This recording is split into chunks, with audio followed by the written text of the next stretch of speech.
ওরা কিন্তু ডমিনেট করে জিতছে, সব দিক দিয়ে কিন্তু ওরা ভালো খেলে জিতছে। পুরো ওয়ার্ল্ড কাপটা চুরি করে আসছে, পুরো ওয়ার্ল্ড কাপটা চুরি করতে করতে এই পর্যন্ত আসছে। আজকে আর চুরি করতে পারে নাই, আজকে চুরি করতে পারে না দেখে আজকে মার্টিনেসের জন্য আর্জেন্টিনার লজ্জা হয়তো কিছুটা এমন আছে, না হলে তো ভাই আজকে 7 আপ খেয়ে যেত, আজকে 7 আপ হয়ে যেত। একমাত্র মার্টিনেস তাদের বিশ্বকাপের একবার সেট টাইমে দিছে, এখনের বিশ্বকাপ আর আনতে পারে নাই। কেন মেসি আর আগের মতো খেলতে পারে না?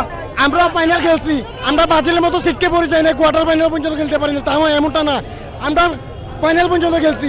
ব্রাজিলের শরম থাকা উচিত, যার জিনের সাথে কথা বলতে হলে তাদের কি নিয়ে কথা বলতে হবে। বাপ দাদার আমলের 5টা নিয়ে সারা বছর থাকতে হবে।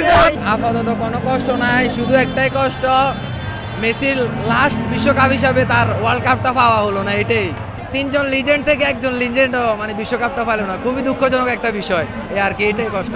তারপর আর্জেন্টিনা কি আর্জেন্টিনা সাপোর্টার কি অবস্থা হয়েছে এটা, মানে এটা তো চাপা মারে ভাই, চাপাতে মারে, এটা বাস্তব প্রমাণ। তারা এই যে একটা গোল স্পেন্ড করছে। তাহলে আমি বলি কি জানেন,